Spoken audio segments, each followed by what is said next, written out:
One, two. Mic check, one, two. Good to be here.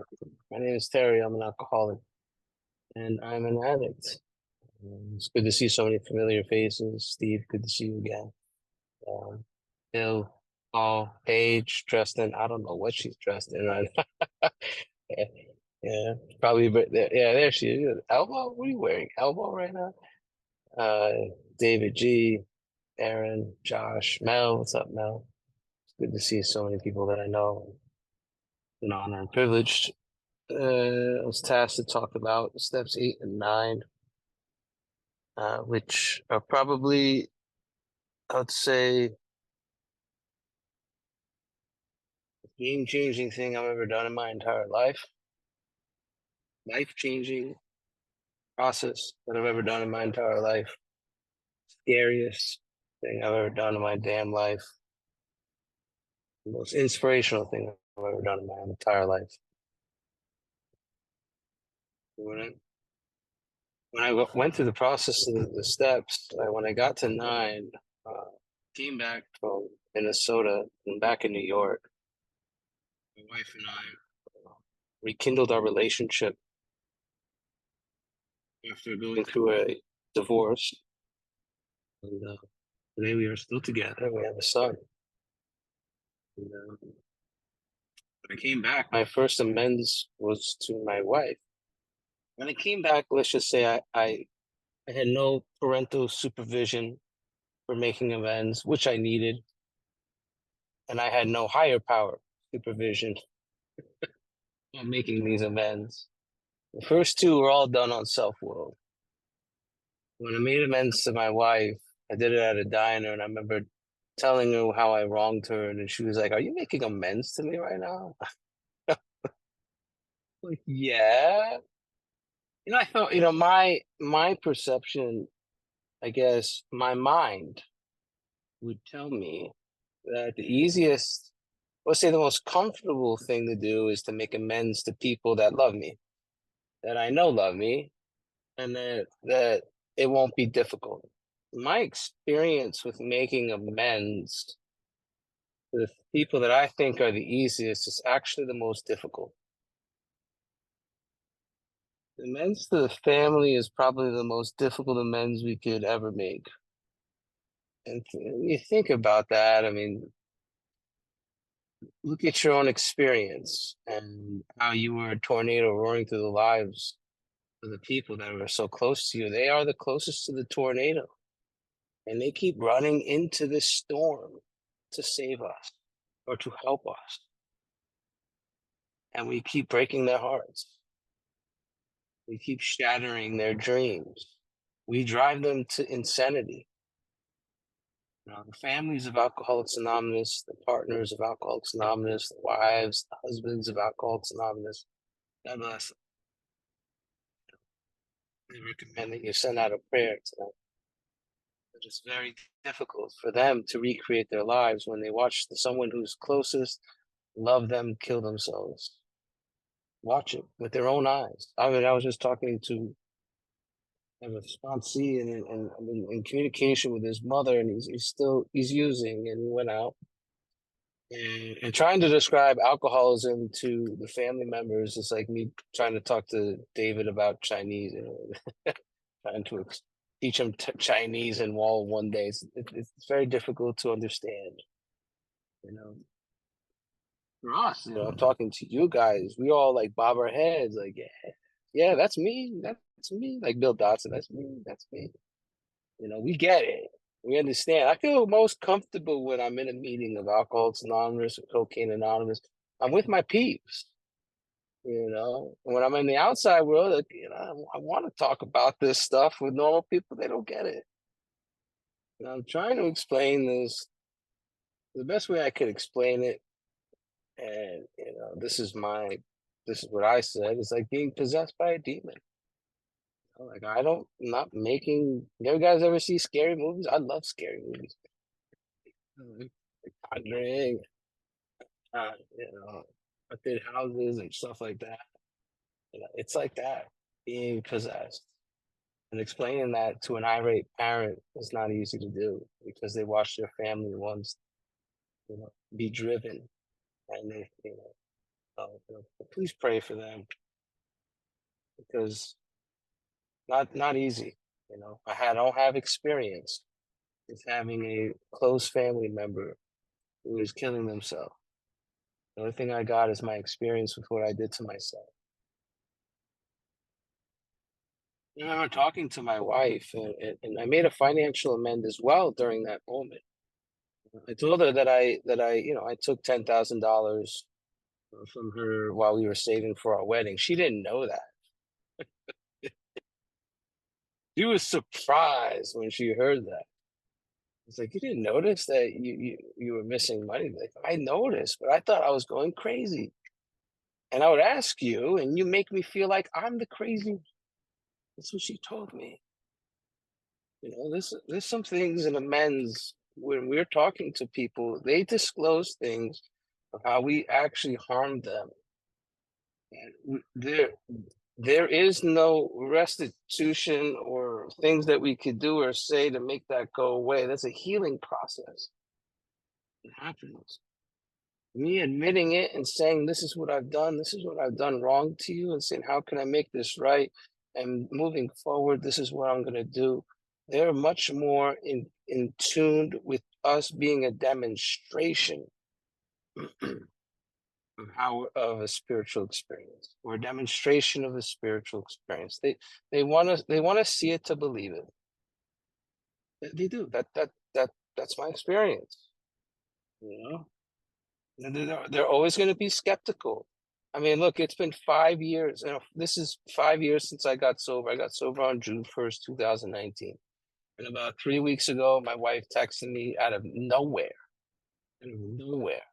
And she's never done this the entire time I've been with her. He's like, Terry, I just want to tell you that I love you, and I think you're the best dad in the world. You're the best husband in the world, and I couldn't have asked for a better life. She's never done that. Like, out of the blue text message out of nowhere. That was not me. That was not. That didn't happen in the beginning. That's what I'm trying to. This is what I'm trying to explain. I'm expecting, like, hey, look at me. I'm sober. Trust me. Trust me. I haven't been using and drinking for well, at that time, 6 months. Look at me. Be proud of me. 8 grand, the wind stopped blowing. I mean, yeah, that's what I felt like. Right? I'm sober. You should trust me now. I'm doing the right thing now. No, it doesn't work like that. Right? It does not work like that. 2 years prior to that, when I was 3 years sober, I'm at a Thanksgiving dinner with my family. I had my family come over, my mom, my brother, my wife's family, and I'm watching my brother and I'm watching my mom, and I'm like, damn, these two people are so selfish and so self-centered. This is where I get it from, right? And I'm explaining that to my wife, and she's like, Terry, you, you, you don't quite understand. They will never change, Terry, but you have. That was 3 years of me being sober 2 years ago. That was all me being a demonstration of goodwill, being a demonstration of being calm, frank, and open, being a demonstration of letting go absolutely, being a demonstration of the chapter into action. There is a solution, being a demonstration of all the prayers that are in this book, being a demonstration that someone who is present, right? And not in planet Pluto all the time, but being a person that my sane and sound ideal was to stay sober. That was the first one that I got. It was one of the ones that was dishonesty. That was a big one. So it was honesty. I was asking to be honest, to have boundaries, and I asked God to help me stay sober. And I would ask God to help me achieve that. They want to see that I could stay sober, right? And I remember sitting down in that diner with my wife, and I made the amends. We're like, look, I could give you $50 a month, And we did the math, it's for 16 years. So I'm down to 11 years now. Yay. So I'm giving her $50 a month of every single month for the next 16.6 years. I remember that. And it's an automatic payment, just goes directly to her. Right now, during this process for the last 5 years, he has tried multiple times to increase it. He's like, Terry, you remember that time, all right? And I'm like, let's increase it. Terry, you remember that time? I thought this was an easy event. I thought this was an easy event, everybody. Say it one more time. I thought this was going to be an easy event. Now, when I lost my job, I got fired for calling my boss a clown. This is fun. Which he is a clown, but I said it out loud. I think that bosses don't like that when you call their boss a clown out loud. This is sober, everybody. This is prior. This is during sobriety. This ain't before sobriety. You know, I had a belief system that I was a great worker, I was a great employee, right? And when people would let's say mess with my work or mess with my idea or belief system that I was a good employee or say something negative, I was hurt, threatened, and interfered with. And what I did is I played God at work. And what I did is I called my boss a clown. He told me to get the F out. About 2, 3 months later, I made amends to my boss and he rehired me. But during that time, my wife tried to tell me to stop paying her. She told me 3 or 4 times. And this is something that I can't generate in you. This is something that I can't self-generate as well. Whereas I said, no, it's very important for me to pay you back on time, month by month, until the time that I set to. This means a lot to me. Now, she didn't agree with it, but I continued to do it. I did get that job back in 3 months, and I'm still continuing to pay. And I made amends to my mom. Same thing. Went in there with my mom. She was just so happy to hear that I was sober. You know, she's a great Al-Anon member. Mm. She's just damn happy that I'm sober, right? Doesn't care if I play God, just so happy I'm sober. Thing with me being sober is I would ignore her while I'm in sobriety. I got other things to do than hang out with my mommy. I made an amends to my mom with financial amends. I owed her $500,000, basically, for all the rehabs and detoxes that she put me through. Right. And this is what I did with my mom, financial amends with my mom, is that I told her, I was like, look, we couldn't figure out a number. It was a lot of money. You know, these rehabs ain't cheap. I got a friend in Southern California that he said he spent $500,000 on a big book. That's big. He went to 26 rehabs and paid $500,000 for a damn big book, right? Thank God we do this for fun and for free, right? And what I did with my mom is that I came in agreement that I would give her $100, and she said, "You keep paying me $100 until I tell you to stop." This has been about I think 2 years ago. She told me to stop, and she saved all the money that I gave to her, and she put into a savings account for my son. And I was like, "No, you don't have to do it." She's like, "I already did it. Shut up." Like, you shut up, Terry. Right?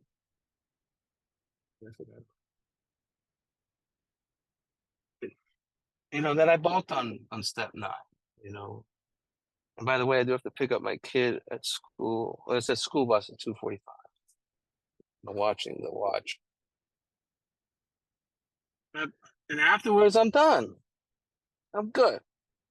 I'm good. This feels good, right? Self-will. This I self-willed my way through amends, two of them. I self-willed my way to recovery. I'm feeling good. The obsession's gone. I did a fifth step that changed my life. It said the drink problem will disappear. Yeah, it did. Like I was placed in a position of neutrality. Like I was kicking it in the world of the spirit after the fifth step. Like I was not thinking about drinking or getting high. And I wrote that. I wrote that. And there's that line, page 85. I think we were reading it earlier, right, Josh? It said it's easy to let up on a program of action and rest on our laurels. Laurels just means accomplishments, right? It's simple, right? Anyone could do this program. It's simple, right? But it's not easy. It just really isn't. Right? And it says a price needs to be paid. That meant the destruction of self-centeredness. Right? Destruction in 1930s meant to take apart piece by piece by piece by piece. Now, I need to take apart piece by piece by piece by piece this self-centeredness with action and with God's aid. We fall into a trap, and I did as well. Like God kept me sober. God kept me sober. God kept me sober. If that's true, the big book be one page and 4 words to say God kept me sober. No, no. It says what we really have is a daily reprieve contingent upon the maintenance of. That means we got work to do. Maintenance of our spiritual condition. When you do this work, everyone, you catch the grace of God. We'll do that again. We'll do a little catch the grace of God, right? And then you realize that that's not how a relationship is supposed to operate. A relationship's not just God working on me constantly, and I'm just hallelujah all the time. That means I got to do the work, the things that I feel super uncomfortable and nervous and nervous about. Lean into this stuff with supervision, God's supervision and parental supervision. I didn't have any of that because I chose to let up on a spiritual program of action. I chose to rely on the God of reason. I chose to rely on the God of the intellect. I chose to rely on me. That's my story. And what happened? I went to, I keep telling this story for some reason. The story's like, last 3 times I've shared, it's all this story. I'm going to speed it up, but I went to this detox with these big book guys, and these big book guys, they're great friends of mine and blah, blah, blah. And they're all drug addicts at this rehab, and I'm sorry, this detox. And I told my drug addict story. I'm 6 months sober, right? Or 9, I forgot it, whatever I was. Right. And, I thought it was appropriate to tell my drug addict story. These are all drug addicts. I'm a drug addict. Let's rock and roll. Right. And afterwards, I sit down with this guy, and he says, this is his exact words. He said to me, I'm Terry. I'm concerned you're not a real alcoholic. That's what he said to me. And I look back at it, and I was just reflecting on this the other day. That thank God he said that to me. Thank God he said that to me. He saved my life by saying, I didn't at that moment, right? I felt like we're, cutting his throat and ripping his legs and arms off of him, right? I was pissed off when he said it, but I look back at it, he saved my life because I had a lurking notion. I had a reservation. I wasn't this real alcoholic. It's like a spectrum, like a potential alcoholic, real alcoholic. Last time I checked, they're both alcoholic. This depends on where you're at in your spectrum. I met 19-year-olds who blew a .5. I know people that got sober when they're 66 years old. Who gives a shit? Right? It's not my place to tell you if you're a real alcoholic. It is for you to self-diagnose yourself. That's it. I'm just here to illuminate the words that are in this book to you. I'm not the power. My job is to help connect you to that power. So yeah, and then all I thought about was drinking afterwards. I wanted to go get drunk. I didn't think about drugs. I had a step 1 experience with drugs. I got my ass whooped on the floor. I was drinking at the time, but I went to 4 rehabs when I was at the age of 14, 15, no, 14, 15, yeah, 17, 18. That was a long time ago for alcohol. All those rehabs I went to, that was a long, long time ago. That's what I said to myself, right? That was my lurking notion. Let me tell you something about a lurking notion. If you're in a resentment, one day you're going to be so pissed off, you're going to stub your damn toe on the door and you'll think, drink solution, drink ants. That's what a lurking notion's about, man. I'll trigger this little minion in my head that'll say, let's rock and roll, you know? And literally what I said to myself every hour for the next 3 weeks was, Terry, step over to the nearest bar and try some controlled drinking. Try and drink, stop abruptly, try it more than once. I said this every 15 minutes of every hour for 3 weeks straight. I literally had alcohol in my home. I couldn't even walk by it. I made my wife throw it away because I was about to drink it. I didn't even know what some of the wines were, but they looked disgusting. They actually looked disgusting, but they tasted really good in my mouth. I was like, that looks good. That looks tasty.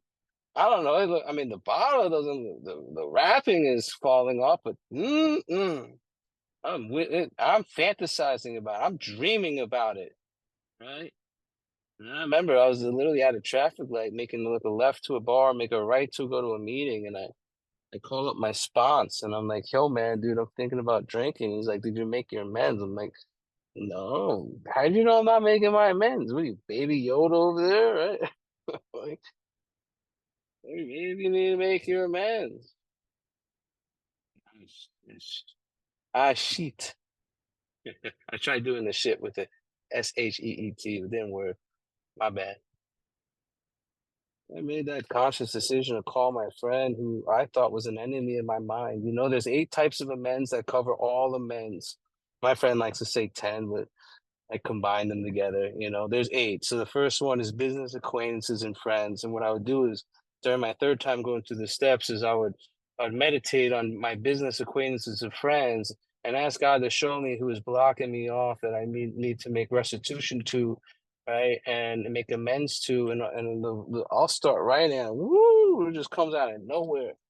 And then number 2 is the man we hated is usually our resentment list, right? The third one is most alcoholics owe money. Fourth one is a criminal offense. I love that one. No, I never committed a crime. And I'm like, oh yeah, have you ever ran a stoplight before? Right. That's a fun one. Fifth one is domestic or cheating, right? Sixth one is where other people are involved, where me, Paige, and Paul, we go rob a bank and I want to go make amends to that bank, right? But I could input pew pew pew baby. And I want to go make amends to that bank. Look, she got her bank robber suit on right now, right? She's ready to go rob a bank. That's hilarious. Fucking love you, Paige. I could implicate Paige in an Iron Man suit, and like she could go to jail because I want to make it right with the bank, but I could screw over a couple other people. So there's ways that we could approach this individuals, right, without harming them or others, right? And I'll get to that later. What is the other one? There's plenty we should do at home, right? That's number 7. That's the family. And the last one is that some people cannot be seen, right? Usually people will pass away. Some people that we actually can't find, right? I mean, in today's place, everyone's got a mask on, right? TK, you got a mask? Yeah. Let's go rob a bank today, guys. And then it'll show us in the big book how to make let's go talk about a bank story. Screw it.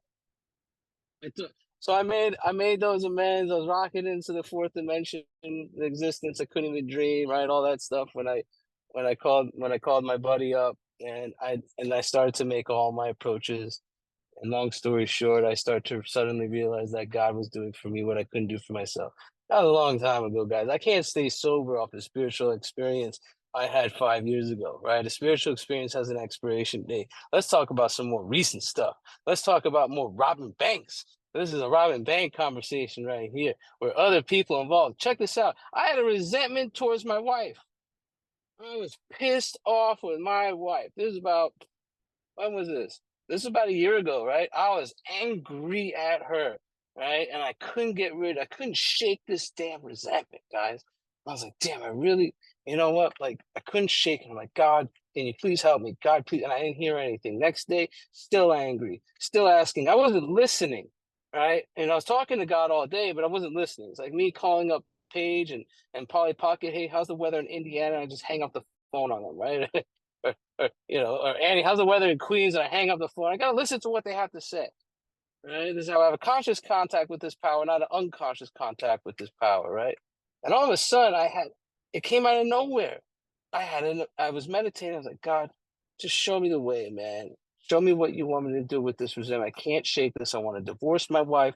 I don't want to talk to her. I want to be done with her. Right. And whenever you're disturbed, it's because you're disturbable. There's something wrong with you and your belief system. I know this. I feel this. I experience this. Whenever I'm upset, it's because I'm something wrong with me. I get that. And I couldn't see it.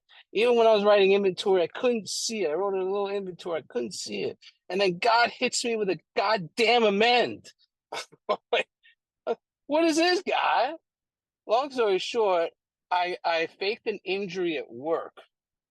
Right. And I had a friend who was, I worked with, who was my eyewitness.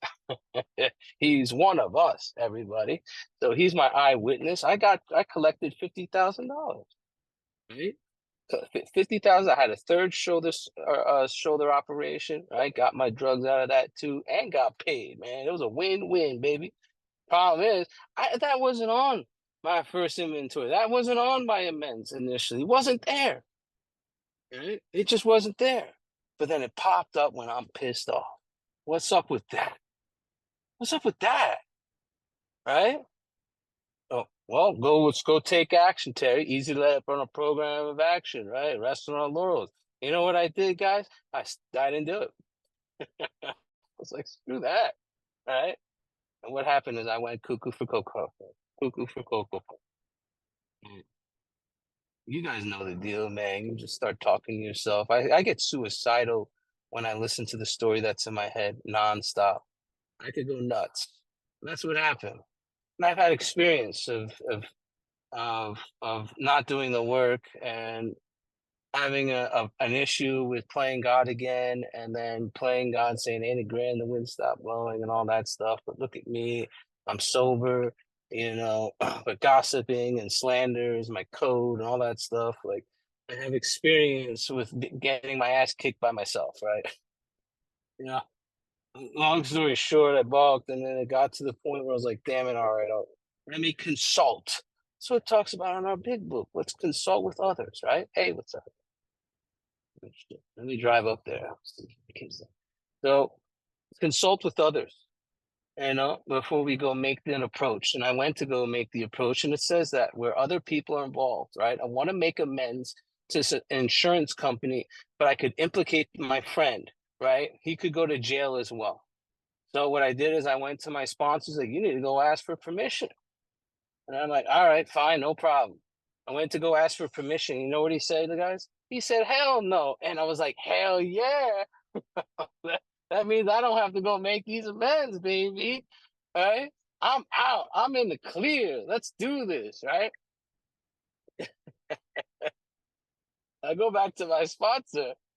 Yet again, he was damn parental supervision. Hold on, let me shut the car off. Here's where parental supervision comes involved. Honestly, I think, hold on, let me get my seatbelt on. I think every problem in Alcoholics Anonymous could be solved by good sponsorship.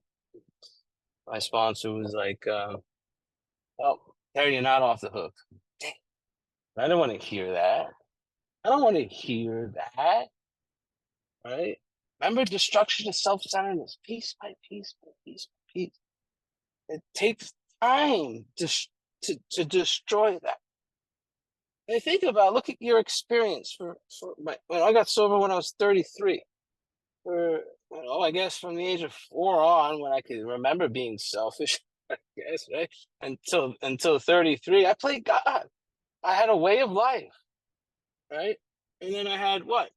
Now I'm like, what, a few years sober. That's how much time I'm trying to live a different. It's a change. It's a different way of life, right? And it takes time to destroy it. And it happened during that moment. My sponsor's like, yo, why don't you check out and donate some money to Wounded Warrior Project or whatever. That's what he said to me. And then I said, all right, that's fine. I'll check it out. And check this out, Bill Swan. I went online, checked out Wounded Warrior Project. And I was like, all right, this is cool, support our veterans and stuff like that. I go up to the part where you put your payment in, right? And then guess what happened? Shut the computer. Ain't a grand the wind stopped blowing. Right? Shut it down. Easy to let up on a spiritual program. I was scared to do this. And of course, thank God I was under great parental supervision. My sponsor calls me up. He's like, Tay, how'd it go with that amend? Did you set up the payment? I'm like, no. Hey, that was 2 weeks ago. That was 2 weeks. What are you doing? So I finally went on there and I put up payment for $85 a month for the next 49.9 years. And what happened is really critical. And I see my kid's school bus coming. Man, I got so many stories. Sorry for only giving you guys a few. But what would happen is that after a few years, I'm sorry, after a few weeks or whatever, I realized that I wasn't angry at my wife anymore. That fear of people and of financial insecurity will leave us. That fear of is all self-manufactured. God didn't give us the spirit of fear. It's all self-generated. What I noticed in that moment is that when I made that approach, not only did I get right with you, but I got right with God. In our little red book, it talks about we make. I forgot exactly what page or where it's at. Then we have to make amends to God, which is one giant amend, which is broken up into 12 parts. When I get right with this relationship with God, is most importantly, I get right with my relationship with you. And when I do this, I start to work this compassion muscle, this spiritual muscle, this love muscle that's within deep man with every man, woman, and child. I start to have compassion for you. I start to love you. I start to appreciate you. Man, I was talking last night. My kid's school bus is right behind me. I don't think they noticed that it's me. I'll shut up after this. Last night I had this guy interrupt me at the end at the meeting, and I went over time. And long story short, he's like, "This is bullshit. There's 30 minutes left in the meeting." He just wanted to talk about himself, probably, right? And I was like, okay, I had a pause moment. I didn't react like the way I used to react. What I wanted to say was to rip his ass to shreds, right? But I paused in that moment. And I said, no, you're right. I adhere to the group conscious, and my bad for going over time. And I shut up right then and there. And then people are texting me and blah, blah, blah. I was like, look, this is a child of God. There's no need to be angry at him. He's instantly forgiven. I intuitively knew how to react to a situation that used to pass. Right, guys, I got to go get my kid before they drive off. I love you. Last but not least, pew, pew, pew, pew, pew. And in Spanish, it's payo, payo, payo, payo.